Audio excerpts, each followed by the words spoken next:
Now it is time for the most awaited segment of the evening. We are deeply honored to have with us Dr. Harshvardhan Shringla ji, Member of Parliament, Rajya Sabha. He has previously held position of Foreign Secretary of India and Chief Coordinator of India in G20 presidency. He has also served as the India's ambassador to the United States of America, Bangladesh and Thailand. His diplomatic career was marked by a strong emphasis on fostering strategic partnership globally, humanitarian relief operations and regional connectivity. As Foreign Secretary, Shringla ji dealt with complex diplomatic issues including India-China border conflict in 2020, US withdrawal from Afghanistan, its implication on India, the Russian-Ukraine conflict and Myanmar's internal situation. He also played a pivotal role in coordinating major humanitarian relief and evacuation operation, including Operation Vande Bharat, one of the largest evacuation effort in a modern history, which repatriated millions of Indian nationals stranded abroad due to COVID-19 pandemic, and Operation Ganga, which ensured the safe return of 22,000 Indian students from conflict areas in Ukraine. During his tenure as a Chief Coordinator for India G20 presidency, Shringla ji oversaw the organization of over 220 meetings across 60 cities, culminating in a landmark Leaders Summit. In keeping with the vision of Prime Minister, he worked to transform the G20 from an event to mass movement through the innovative Jan Bhagidari initiative, which engaged local community and generate widespread economic benefit. As the ambassador of the United States, Shringla ji emphasized the revival of the Quad, the strengthened the Indo-Pacific framework and enhanced foreign and defense partnership through the 2+2 ministerial dialogue. His term has also been identified with the iconic Howdy Modi and Namaste Trump events in Houston and Ahmedabad respectively. As a High Commissioner to Bangladesh, Shringla ji facilitated the conclusion of historic India-Bangladesh land and maritime boundary agreement, which deepened the bilateral cooperation. He was instrumental in launching the Sonali Adhyay, or a golden chapter in Indian-Bangladesh relation, enhancing cultural, economic, security ties. During his tenure as ambassador to Thailand, he represented India at United Nations Economic and Social Commission for Asia and the Pacific, UNESCAP, and strengthened the Indian engagement with Thailand. Shringla ji has been deeply involved in community welfare and outreach in his home constituency of Darjeeling and North Bengal. He is the founder president of Darjeeling Welfare Society (DWS), which supports education, youth development, women's self-help group, and environmental conservation, both in North Bengal and the Northeast. An alumnus of St. Stephen College, Delhi University, Shringla ji pursued advanced studies in conflict prevention at Columbia University. His dedication to diplomacy and public service has earned him numerous accolades, including D.Litt Honorary Causa from ICFAI University, Sikkim, and the Lifetime Achievement Award from Jaipur Fort in 2023. He was selected as the Robert Wilhelm Distinguished Fellow by MIT for 2025-26.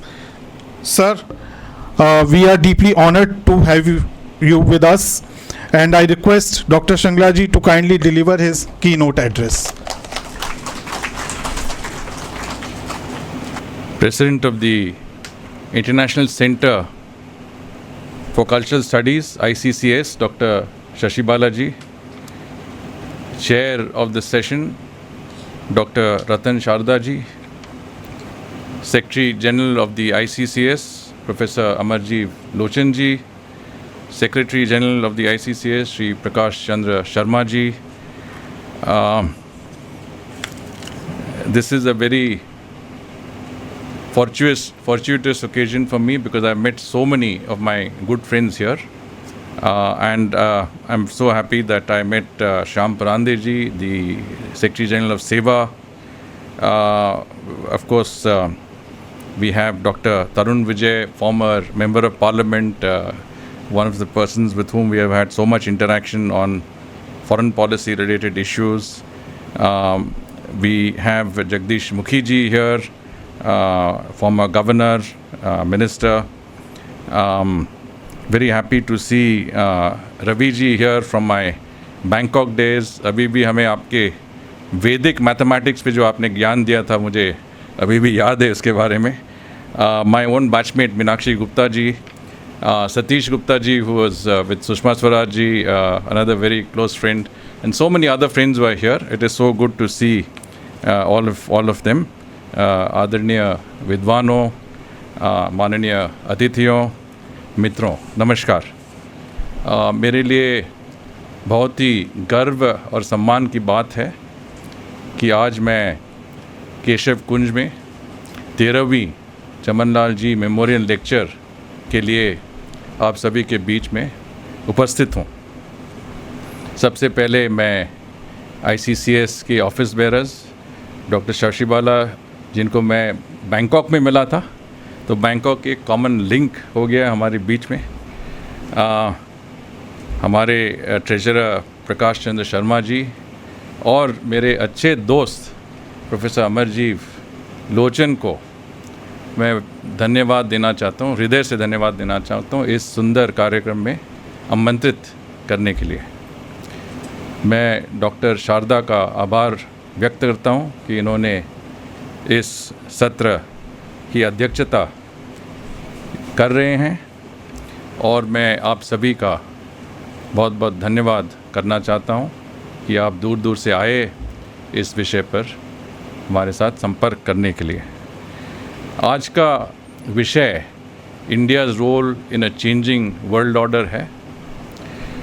इस विषय के चयन के पीछे एक छोटी सी बात है जो मैं आपके साथ आपको बताना चाहता हूँ। जब अमरजीव जी मेरे साथ इस वाक्यम के विषय पर संपर्क किए थे, तो उन्होंने ईरान की स्थिति और तेज़ी से बदलती हुई दुनिया के बारे में बात की। इसके बाद उन्होंने मुझे पूछा कि इस वाक्यम का विषय क्या होना चाहिए, तो मैंने उनको बताया कि आपका उत्तर आप ही ने दिया है। आपने जो बताया है, ईरान की स्थिति और तेज़ी से बदलती हुई दुनिया, यही हमारी विषय होनी चाहिए। तो इसी तरह हमने इस विषय को तय किया। Distinguished guests, it is an exceptional honor and profound privilege for me to stand before you to deliver the Sri Chamanlal Ji Memorial Lecture. Before we delve into the complexities of our contemporary geopolitical landscape, it is only fitting that we pause to reflect on the extraordinary life and legacy of Mananiya Chamanlal Ji. The Bhagavad Gita says, Yadyada charati shreshta ratat deve taro janha. What actions a great person performs, others follow. And I think Chamanlal Ji's actions have been followed by many, including those of us who are in this room today. A gold medalist in science who renounced a lucrative career, Chamanlal Ji became a pracharak, as we all know, in 1942, embodying the spirit of a quintessential karma yogi.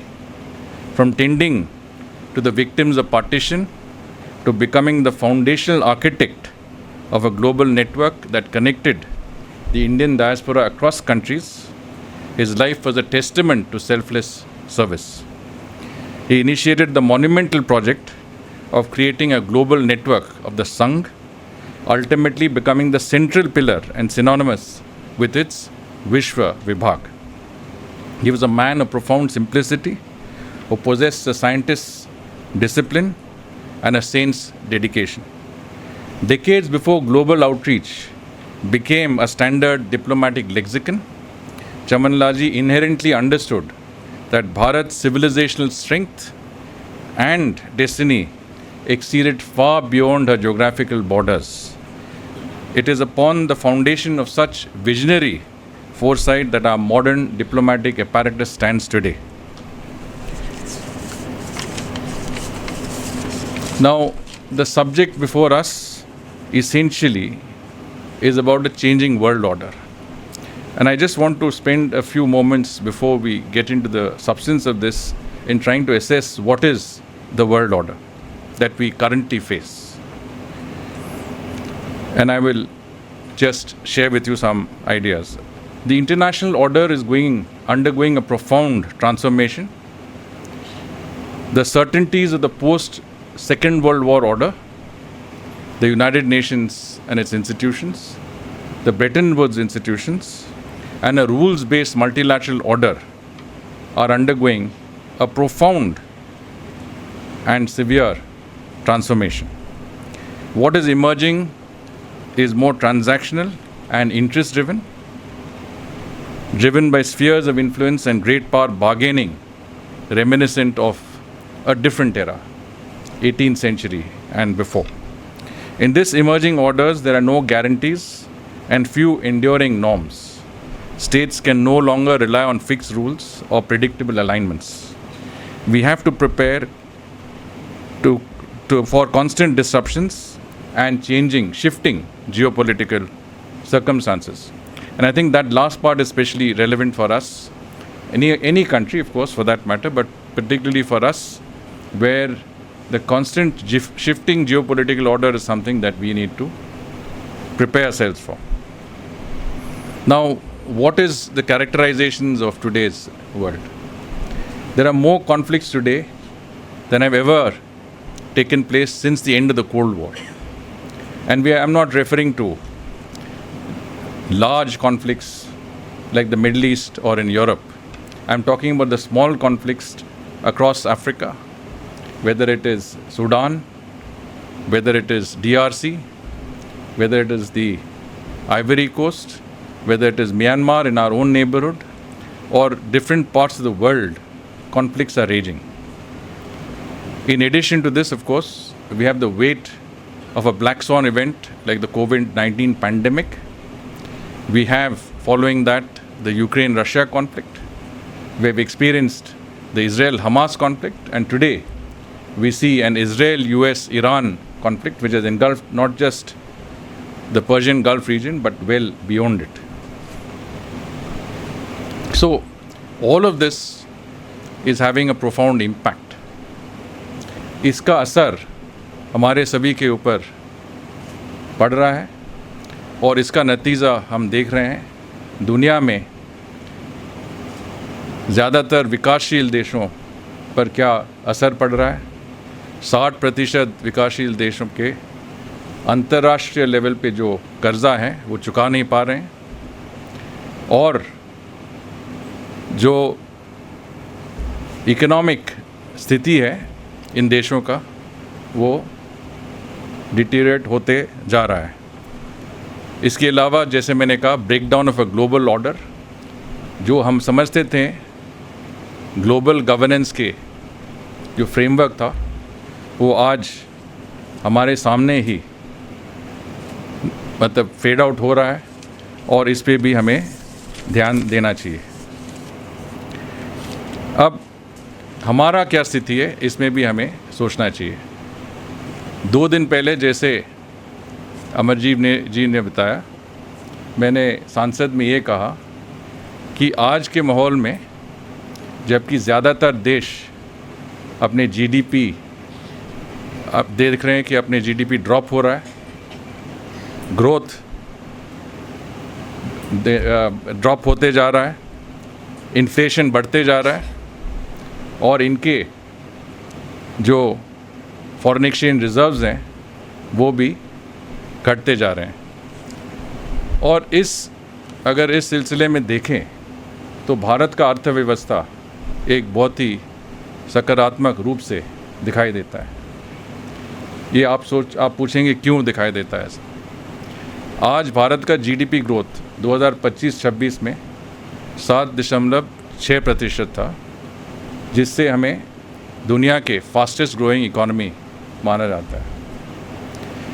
इसके अलावा हमारे rate of inflation 2.5% से कम है, जो हम कह सकते हैं हमारे देश में और विश्व में among the lowest rates of inflation हैं। मैं उदाहरण देता हूँ, हमारे जो सॉफ्टवेयर एक्सपोर्ट्स हैं वो आज 300 $80 बिलियन पहुंच गए, जो कि हमारे जीडीपी के 10% है। और इसमें देखा जाए तो हमारे जो परिवर्तन हो रहा है हमारे अर्थव्यवस्था में, हम एक कंजम्पशन ओरिएंटेड इकोनॉमी से एक high growth, high value, export led economy की तरफ जा रहे हैं।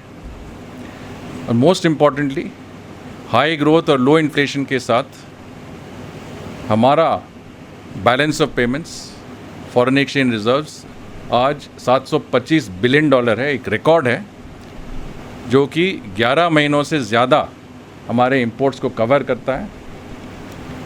और अगर आज के स्थिति में देखें, जहाँ पे कई देशों के फॉरेन एक्सचेंज रिजर्व्स घटते जा रहे हैं, 3 महीनों से कम ज़्यादातर एवरेज है, हमारा एक बड़ा कंफर्टेबल सिचुएशन है, जिससे हम ये price rise, inflation, oil inflation को हम मुकाबला कर सकते हैं।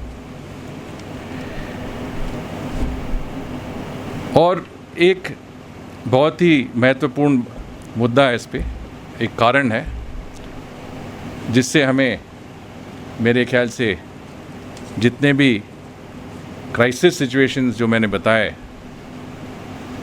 उसमें से हम मतलब काफ़ी अच्छी तरह निकले हैं। इसके कारण है हमारा एक बहुत ही शक्तिशाली नेतृत्व, जो अंतर्राष्ट्रीय जियोपॉलिटिकल सिचुएशन देखते हुए हमारे देश को बहुत ही सुरक्षित तरह से आगे बढ़ा रहे हैं। और आपने शायद हाल में ही राइसीना डायलॉग में यूएस के deputy secretary of state Christopher Landau आए थे, और deputy secretary of state deputy foreign minister की तरह हैं, एक बड़ा सीनियर पोजीशन है। इन्होंने कहा कि हम ये चाहते नहीं हैं कि चीन की तरह हम आपके साथ भी ये गलती करें कि आपको समर्थन दे के आप हमारे कंपेटिटर बन जाएं। ये भारत की बात कर रहे हैं। तो इससे क्या पता लगता है हमें कि एक तो जो भारत का राइज है, inexorable rise of Bharat is something that nobody can stop. जो बड़े से बड़े देश हैं वो भी हमारी तरफ देखते हैं कि ये देश एक ना एक दिन हमारा मुकाबला ज़रूर करेगा, हमारे इक्वल बनेंगे, हमारे कंपेटिटर बनेंगे। और ये अगर देखें तो ये इसका कारण ये भी है कि हमारे नेतृत्व आज ऐसे नेतृत्व है जो जनता के हित में काम करते हैं। प्रधानमंत्री मोदी जी ने संसद में हाल में कहा, जनता सर्वप्रथम। तो जनता के हित में जो देश आगे बढ़ती है, जनता के हित में जो नेताएं अपने नीति बनाती हैं, ये देश को कोई रोक नहीं सकता। और भारत का भी समय आया है जो हम विश्व में जो एक रीजनल पावर नहीं, एक लीडरशिप पोजीशन लेने के लिए तैयार हैं। इसमें एक और फैक्टर है, हमारे अगर डेमोग्राफिक्स देखें, ये मैं 3 Ds कहता हूँ, डेमोग्राफी, डेमोक्रेसी और डेवलपमेंट। डेमोग्राफी देखें तो हम दुनिया में शायद एक में से सबसे जवान देश हैं, एवरेज एज 28 इयर्स है। और ये एक विंडो ऑफ अपॉर्चुनिटी है हमें, क्योंकि ये 20 साल तक रहेगा। मतलब 2047 जब तक हमें हमारे दृष्टिकोण के अनुसार हमें एक विकसित भारत बनना है, उस टाइम तक हमें ये डेमोग्राफिक डिविडेंड होगा। उसके बाद हम भी विकसित देशों की तरह ज़्यादातर हमारी एजिंग पॉपुलेशन होगी और वर्किंग पॉपुलेशन कम होगा। पर इस समय 65% हमारा पॉपुलेशन 35 वर्ष से कम है, और ये एक एस्पिरेशनल जनरेशन है जिससे हम आगे नहीं बढ़ सकते, हम एक्सपोनेंशियली आगे बढ़ सकते हैं, जिससे हम एक विकसित देश बने। पर हमारे सामने चुनौतियां भी बहुत हैं। 10 लाख लोग हर एक महीने जॉब मार्केट में आते हैं, इनको कैसे ट्रेन करें, इनका स्किलिंग कैसे करें, इनको कैसे प्रोडक्टिव फोर्स बनाएं। आज की AI लेड वर्ल्ड में इनको कहाँ अच्छी तरह मतलब पोजीशन में रखें ताकि इनका योगदान हमारे देश के लिए और विश्व के लिए बन सकती है। और ये अगर आप देखें तो एक बात आती है ईरान के युद्ध के बारे में कि इस युद्ध में पाकिस्तान ने मीडिएशन का ऑफ़र किया है और इस बात पर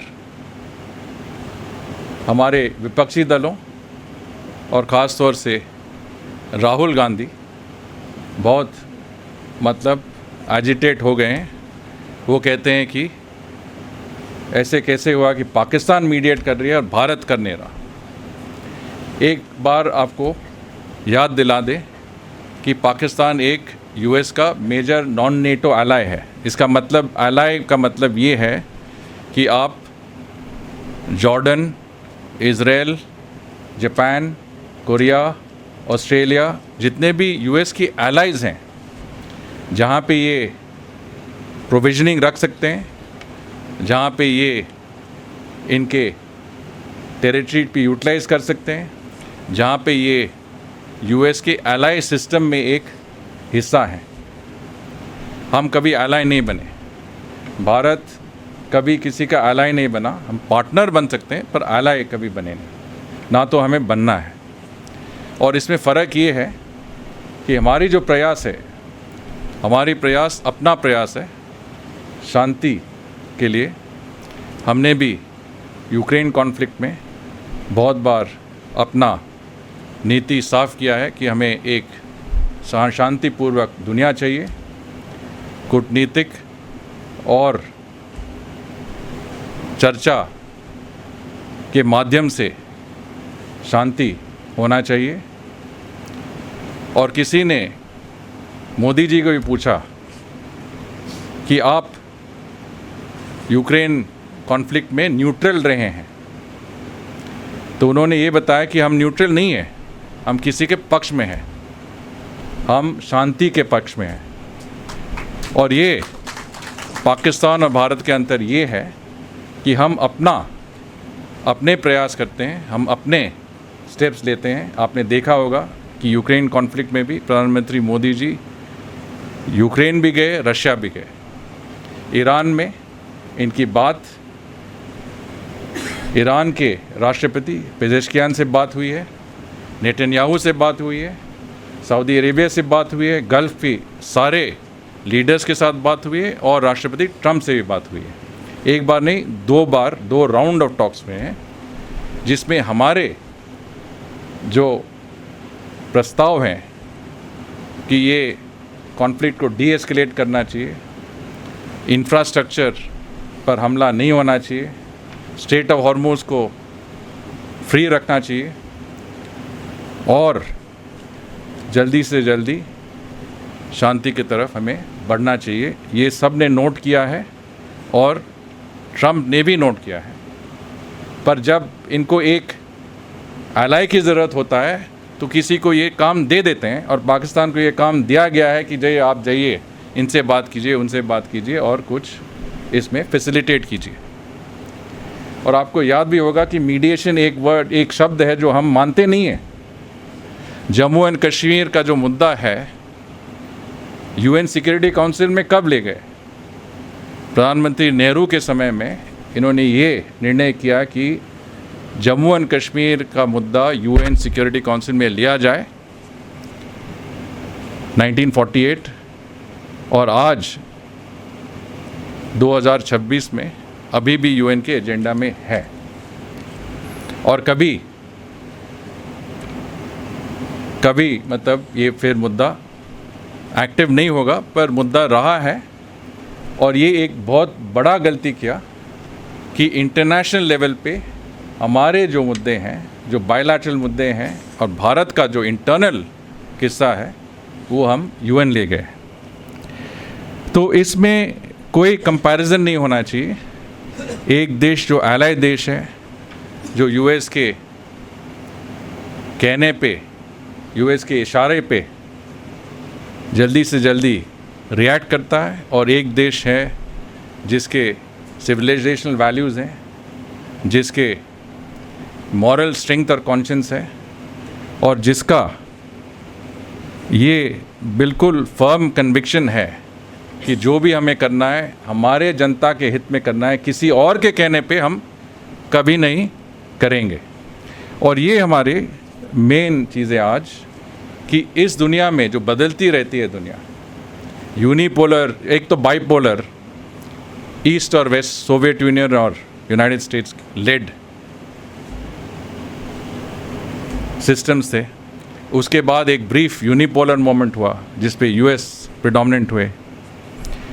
अभी फिर मल्टीपोलर ऑर्डर बन रहा है जिसमें से यूएस आगे है और चीन भी कोशिश कर रही है। और इसमें फैक्टर क्या है जो डिटरमिन करती है अगर आप बड़े पावर हैं या नहीं? एक मेरे ख्याल से सर्वप्रथम जो फैक्टर है ये है आपका आर्थिक स्थिति। 10 साल पहले जब मोदी जी की सरकार बनी तो हम दुनिया में, हमारा अर्थव्यवस्था नंबर 11 था। अभी हम नंबर 4 में पहुंच गए हैं और कुछ ही सालों में हम नंबर 3 हो जाएंगे, दुनिया के 3rd लार्जेस्ट इकॉनमी होंगे। और जैसे हमारी स्ट्रेंथ बढ़ती जाएगी, हमारी वैश्विक हायरार्की में भी पोजीशन बढ़ता जाएगा। और ये बहुत ज़रूरी है हमारे लिए कि हम ऐसे कंडीशन लाएं जिससे हमारी फोकस हमारे लोगों के विकास में, हमारे देश के उन्नति के लिए और हमारे अर्थव्यवस्था को बढ़ाने में, ताकि हम 2047 में एक विकसित देश बने। और ये सब देखते हुए एक बात बहुत ही ज़रूरी है हमें दूसरों से डिस्टिंग्विश करना कि हमारा सैकड़ों साल का नहीं, हज़ारों साल का, मिलेनिया लॉन्ग सिविलाइजेशनल वैल्यूज़ हैं जो कि बहुत कम देशों के पास ऐसा इतिहास है, ऐसा एडवांटेज है। और इसमें से अगर हम देखें तो हमारा सिविलाइजेशनल वैल्यूज़ से हम क्या दुनिया को क्या दे सकते हैं? 50-60 साल के लिए तो हमने कुछ दिया नहीं। अभी मोदी जी के नेतृत्व में हमारे जो वैल्यूज़ हैं हम दुनिया के साथ शेयर कर रहे हैं और दुनिया हमारी वैल्यूज़ भी ले रही है। G20 में जब हम अध्यक्ष बने थे G20 के, पहली बार के लिए भारत G20 जैसा अंतर्राष्ट्रीय संगठन के अध्यक्ष बने, तो उस समय यूक्रेन और रशिया के बीच एक बहुत भयंकर फेज़ था उस कॉन्फ्लिक्ट का, और ऐसा विवाद था इन दोनों के बीच में, और G20 के बीच में वो विवाद आ गया।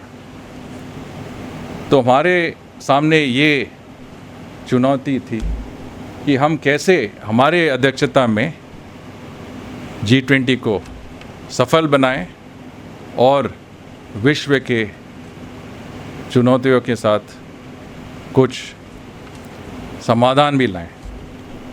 क्योंकि उस समय बहुत सारे देश, जैसे मैंने कहा, विकासशील देशों में बहुत ही बड़ा समस्या था इंडेटेडनेस का, dropping economy, high inflation.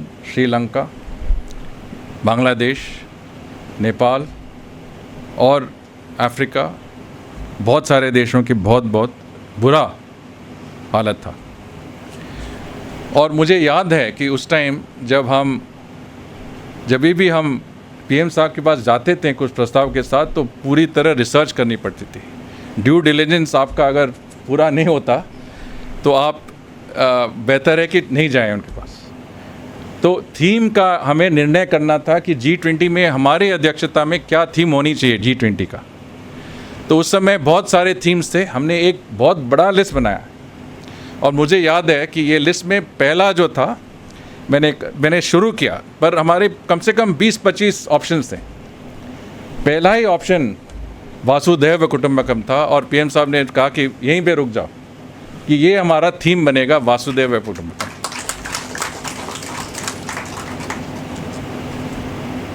One earth, one family, one future.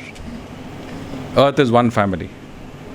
उस फिलॉसफी को लेके हमने अपना समिट में यूनाइटेड स्टेट्स ऑफ अमेरिका और रूस को दोनों को एक साथ बिठा के एक कंसेंसस डॉक्यूमेंट में पीपल, प्रोग्रेस, प्लैनेट का एक डॉक्यूमेंट बनाया जिसमें मेन थीम था वासुदेव कुटुंबकम। सभी G20 मेंबर्स जो कि दुनिया के सबसे प्रभावी देश हैं, सब ने एक्सेप्ट कर लिया कि वासुदेव कुटुंबकम ये फिलॉसफी से हम आगे बढ़ सकते हैं और मानवता का यही उपाय है। और उस टाइम एक पहली दफ़ा ये सब एक साथ बैठे और एक साथ इनको एक कंसेंसस डॉक्यूमेंट से ये एक्सेप्टेंस हुआ कि हम एकजुट होके काम करके दुनिया के इंटरेस्ट के लिए काम करेंगे, मतलब विकासशील देशों के इंटरेस्ट में। और आपने ये डॉक्यूमेंट अगर देखा होगा, पढ़ा होगा, तो आप देखेंगे कि वहाँ पे इतने सारे समाधान थे जो कि विकासशील देशों के लिए थे। और हमारे G20 प्रेसिडेंसी से पहले हमने क्या किया, जितने भी विकासशील देश थे, ग्लोबल साउथ जो हम कहते हैं, उनका हमने एक कॉन्फ्रेंस करवाया जिसमें हेड ऑफ स्टेट और गवर्नमेंट लेवल पे, पीएम साहब के लेवल पे चर्चा हुई कि आप क्या चाहते हैं। हम अध्यक्षता G20 का अध्यक्षता ले रहे हैं, इस मौके को का फ़ायदा उठाकर हम आपके लिए क्या कर सकते हैं। तो उनके सुझाव लेके जो आउटकम थे वो सभी विकासशील देशों के सुझाव के आउटकम है, हमारे आउटकम नहीं है। और उस कॉन्फ्रेंस को वॉइस ऑफ ग्लोबल साउथ रखा और भारत का यही योगदान भी है कि हम सभी के साथ मिलजुल के काम करते हैं। ख़ास तौर से जो ग्लोबल साउथ के देश हैं वो भारत को जब भी देखते हैं कि एक प्रिंसिपल्ड पोजीशन, एक सपोर्टिव पोजीशन, एक रिलायबल पोजीशन अगर हो तो भारत का ही है। और इसका एक मैं और हिस्सा बताता हूँ आपको। 2020 के मार्च के लगभग जब कोविड महामारी, ये कोविड पैंडेमिक फैल रहा था, तो सारी दुनिया में एक पैनिक सी शुरू हुई थी कि ये क्या है। उस समय प्रधानमंत्री मोदी जी ने कहा कि G20 कन्वीन होना चाहिए, ये उनका सुझाव था। G20 का एक एक्स्ट्राऑर्डिनरी समिट होना चाहिए कोविड पैंडेमिक का मुद्दा डिस्कस करने के लिए। उस टाइम G20 का अध्यक्ष सऊदी अरेबिया थे और सऊदी अरेबिया ने प्रस्ताव स्वीकार कर ली और उन्होंने एक एक्स्ट्राऑर्डिनरी समिट किया जिसमें मोदी जी जब उन्होंने एड्रेस किया लीडर्स को, तो उन्होंने ये कहा कि ये पहली बार है जबकि G20 एक आर्थिक विषय पर मिल रहा है, कन्वीन हो रहा है।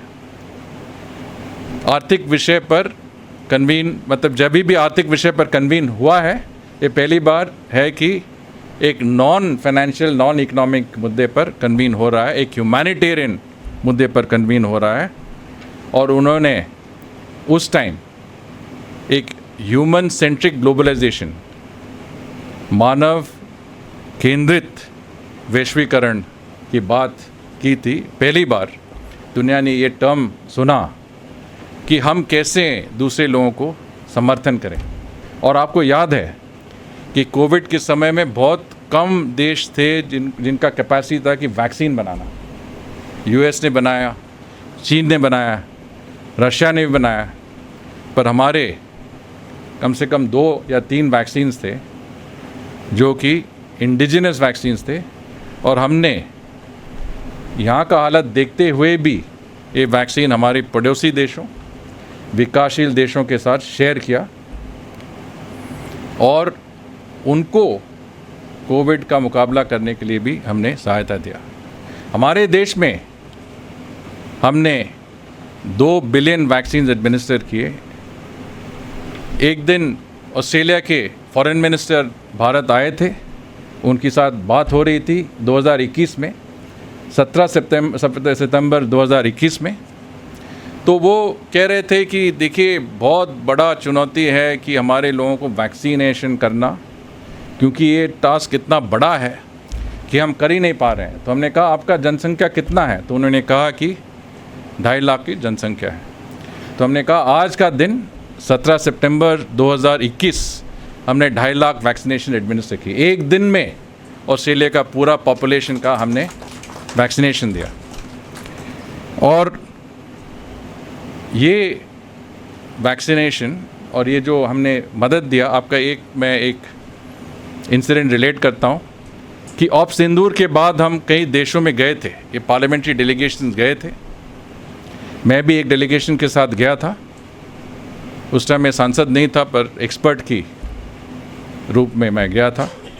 तो मिडल ईस्ट में गए थे और वहाँ पे कुवैत में एक दीवानिया कह के उनका सिस्टम होता है, जिसमें कुवैत के बहुत प्रभावी लोग मिलते हैं, इनफॉर्मली मिलते हैं और कुछ भी मुद्दा डिस्कस कर सकते हैं। उसमें कोई मुद्दा नहीं है जो बैंड है या टैबू है। तो उस डिस्कशन में उन्होंने कहा कि ठीक है, देखिए आपका जो ऑप सिंदूर का विषय है ये हम ऑफिशियली भी, औपचारिक रूप पे भी हम डिस्कस कर सकते हैं, पर अगर आपको अनौपचारिक रूप पे मतलब इनफॉर्मली होल ऑफ सोसाइटी से आप डिस्कस करना है तो आप दीवानिया में आइए। तो दीवानिया में गए तो लोग कहने लगे कि ठीक है हमारी दोस्ती पाकिस्तान से भी है, हमारे आपके साथ भी है, तो हम क्यों आपको मतलब आपकी तरफ क्यों देखें। तो उस टाइम डेलीगेशन ने कहा कि आप बोलिए। तो मैंने कहा आपको याद होगा कि मार्च 2020 में जब कोविड-19 पैंडेमिक शुरू हुआ था, तो आपने और आपके सरकार ने हमें एक SOS भेजा कि हमें कुछ मदद चाहिए, हमें बिल्कुल कोई, हमारे पास कोई कैपेसिटी नहीं है, कोई एक्सपर्टीज़ नहीं है, इसको कैसे हैंडल करें। उस समय हमने एक रैपिड रिस्पांस टीम, जो कि मिलिट्री के रैपिड रिस्पांस टीम, हमारे मिलिट्री डॉक्टर्स, पैरामेडिक, नर्सेस का एक 20 मेंबर टीम बिल्कुल 2-3 दिन के समय में कुवैत भेज दिया। उनके साथ, उनके हेल्थ अथॉरिटीज़ के साथ काम करके सिस्टम्स डिवाइस किए जिससे इनका क्वारंटीन, इनका मतलब जितने भी स्टेप्स लेने थे कोविड पैंडेमिक को मुकाबला करने का, उनके साथ हमने ये कोऑपरेशन किया था। तो उस टाइम सभी को याद आया कि हाँ, जब हमारी दरकार थी, हमारे ऐसा कठिन स्थिति था, उसमें भारत हमें समर्थन दिया, हमें सहयोग दिया, और इसके लिए ये हमारी टर्न है कि आपको भी हम सपोर्ट करें। तो उससे साइकोलॉजिकली एक बहुत बड़ा फ़र्क आया और कुवैत के सोसाइटी, जो मतलब इन्फ्लुएंशियल सोसाइटी थे, वो पॉजिटिव हो गए और न्यूज़, जितने भी न्यूज़ का कवरेज था उसमें भी आया कि भारत का समर्थन उसी टाइम हुआ जबकि हमें इसकी मैक्सिमम दरकार थी। और ये डेमोक्रेसी का जो मुद्दा है, आज शायद हम दुनिया के सबसे लार्जेस्ट तो हैं ही हम डेमोक्रेसी, पर मोस्ट वाइब्रेंट डेमोक्रेसी भी हैं। पर डेमोक्रेसी 1947 से शुरू नहीं हुई भारत में, हमारे पुराने टेक्स्ट में भी डेमोक्रेसी का और पीपल्स पार्टिसिपेशन का बहुत सारे उदाहरण हैं। 6th सेंचुरी BC में रिपब्लिक्स होते हैं। अमरजीत जी बुद्धिज़्म के स्कॉलर भी हैं। लिच्छवी रिपब्लिक्स, जहाँ पे गौतम बुद्ध इसी रिपब्लिक से आए, वहाँ पे डेमोक्रेसी का प्रैक्टिस चला था। और आज हम कहते हैं हम मदर ऑफ डेमोक्रेसीज़ हैं। भारत में हम माँ को मानते हैं और बंगाल में ख़ास तौर से माँ की शक्ति बहुत माना जाता है। दुर्गा माँ, काली माँ, भावतारिणी माँ। और आपने देखा होगा कि ये माँ का कॉन्सेप्ट जब EU के साथ हमारी फ्री ट्रेड एग्रीमेंट तय हुआ था और EU के काउंसिल के president Ursula von der Leyen Bharat आए थे और वो जर्मन नेशनल हैं, उन्होंने क्या कहा ये एग्रीमेंट के बारे में? This is the mother of all agreements. इन्होंने ये नहीं कहा कि it's the father of all agreements, क्योंकि जर्मनी में फादरलैंड होता है, फोक एंड फादरलैंड, मदरलैंड नहीं होता है। मदरलैंड भारत का एक इन्फ्लुएंस है और इन्होंने मदरलैंड का कोट किया और मदर ऑफ ऑल एग्रीमेंट्स के बारे में इन्होंने बात किया। तो वर्किंग जनता के हित में काम करना, मानव केंद्रित वैश्वीकरण, वासुदैव कुटुंबकम, लाइफस्टाइल फॉर एनवायरनमेंट। आप क्लाइमेट चेंज में, मैं घड़ी देख रहा हूँ, मुझे पता है, लाइफस्टाइल फॉर एनवायरनमेंट आप अगर कहें तो वे हमारे, आप देखेंगे कि वेस्ट का, यूरोप अमेरिका में ये फैशनेबल है कि हमें बताए कि देखिए क्लाइमेट चेंज पे आप कुछ करना चाहिए आपको। हम कर रहे हैं, आप नहीं कर रहे हैं। ग्लासगो में 2021 में क्लाइमेट चेंज का समिट में COP26 प्रधानमंत्री मोदी जी ने 5 अमृत का एक एश्योरेंस दिया, एक कमिटमेंट दिया, जिसमें से भारत का 50% से ज़्यादा इलेक्ट्रिक कैपेसिटी ग्रीन एनर्जी से होगा और 500 गीगावाट से ज़्यादा नॉन फॉसिल फ्यूल एनर्जी से होगा बाय 2030। और आज हमारा 51.5% installed electric capacity non renewable green energy से आता है। 4 साल पहले हमने ये फुलफ़िल कर लिया है ऑब्जेक्टिव्स। और 260 गीगावाट्स का हमारा रिन्यूएबल एनर्जी का प्रोडक्शन है और 50 गीगावाट्स पर ईयर लेते हुए हम 500 गीगावाट्स का टारगेट भी सरपास कर लेंगे 230 तक। और ये हम क्यों कर रहे हैं? हम वेस्ट के लिए थोड़ी कर रहे हैं, हम कर रहे हैं क्योंकि हमारी डिपेंडेंस फॉसिल फ्यूल इंपोर्ट्स पे इतना ज़्यादा है और हमारी सूरज का इतना जेनरोसिटी है हमारे देश में। तो solar energy, wind energy, nuclear energy, hydro power energy, ये सब लेते हुए ग्रीन एनर्जी का हम एक नया इकोनॉमिक पैराडाइम बनाएं, जिससे हमारी डिपेंडेंस फॉसिल फ्यूल पे, जिससे हमारी ज़्यादातर इंपोर्ट बिल उसी पे जाती है। और आज जैसे आप देखते हैं ये संकट में हम जो हैं वो हम नहीं होते अगर हमारी पूरी डिपेंडेंस ग्रीन एनर्जी पे होता। तो जिस तरह से हम जा रहे हैं, शायद 2030 तक हमारी फॉसिल फ्यूल पे डिपेंडेंस कम होते जाएगा और हम एक ग्रीन क्लीन इकोनॉमी बनते रहेंगे। तो ये भी मोदी जी ने कहा, आप कहते हैं कि हमें मिटिगेशन मेजर्स लेने हैं, हमें एडेप्टेशन हमें करना है, और आपने सोचा कि आपका कंजम्पशन कितना हो रहा है। लाइफस्टाइल फॉर एनवायरनमेंट यही है। UN के सेक्रेटरी जनरल ने कहा कि दुनिया अपना सस्टेनेबल कैपेसिटी से 6 टाइम्स ज़्यादा कंज्यूम कर रही है. That means we are consuming 6 times more than the world's capacity to sustain. Mahatma Gandhi ji ने क्या कहा? The world has enough for man's need but not for man's grid.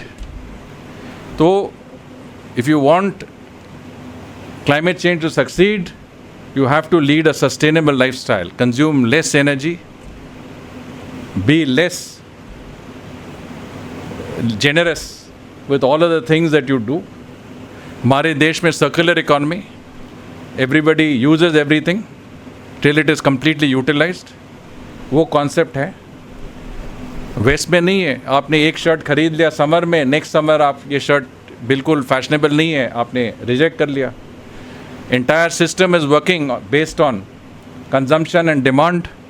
Demand बढ़ते जाएगी तो प्रोडक्शन बढ़ेगी और इकोनॉमी बढ़ेगी. और हमारा ये यूनिक फैक्टर है, ना तो हम, ये मेरा पर्सनल व्यू है, ना तो हम कैपिटलिस्ट हैं ना तो हम सोशलिस्ट हैं. हमारा अपना तरीके से हम इकोनॉमी चला रहे हैं, जिसमें फ्री मार्केट इकोनॉमी, प्राइवेटाइजेशन को हम बढ़ा रहे हैं. मोर गवर्नेंस, लेस गवर्नमेंट. सरकार को होटल्स चलाना, एयरलाइंस चलाना और बाकी कमर्शियल चीज़ें का मैनेज करना, ये सरकार का काम नहीं है, ये प्राइवेट सेक्टर को करना चाहिए. पर जो हम कमाते हैं, जो रेवेन्यू हम इकट्ठा करते हैं, एक बड़ा specialised system, unified system of taxation GST के माध्यम से, वो हमें एक इंक्लूसिव तरीके से हमारे जितने भी नागरिक हैं और ख़ास तौर से जो under privileged sections of society है, उनको ज़रूर बांटना एक हमारा कर्तव्य है. और इसीलिए डायरेक्ट बेनिफिट्स ट्रांसफ़र, जिससे डायरेक्टली डिजिटल पब्लिक इंफ्रास्ट्रक्चर को देखते हुए हम एक एफिशिएंट मैनर में ट्रांसफ़र कर रहे हैं. हज़ारों करोड़ रुपए हमारे नागरिकों के अकाउंट्स में डायरेक्टली गए हैं, जिसके पास कभी बैंक अकाउंट नहीं था. आपको याद होगा कि 10 साल पहले बैंक अकाउंट खोलना एक बहुत ही कठिन काम था. आपके पास डॉक्यूमेंट्स होने के बावजूद भी बैंक अकाउंट खोलना बहुत मुश्किल था. आज कोई भी बैंक जा सकता है, साधारण आदमी बायोमेट्रिक से लेके अकाउंट खुल सकता है.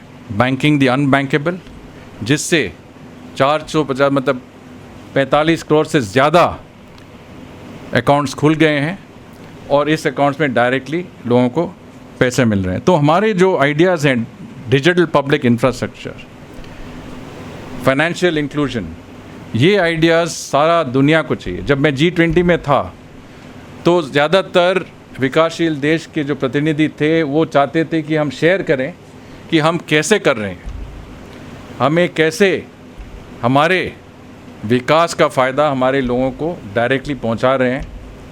और ये भी भारत का एक, हम कह सकते हैं कि मानता है कि हम हमारे डिजिटल पब्लिक इंफ्रास्ट्रक्चर सभी देशों को फ्री ऑफ कॉस्ट, मतलब ओपन सोर्स हम शेयर कर रहे हैं. और जो इंडिया स्टैक है, जितने भी हमारे ये DPI हैं, वो सब मतलब ओपन है. और हमारे इंटरनेशनल डे ऑफ योगा, हमारे international solar alliance, coalition for disaster resilient infrastructure, global big cat alliance, हमारे ग्लोबल बायोफ्यूल अलायंस, ये सब भारत के इनिशिएटिव्स हैं. इससे 10 साल पहले आपने कोई सुना है कि कूटनीतिक तौर पे कोई इनिशिएटिव हमने लिया?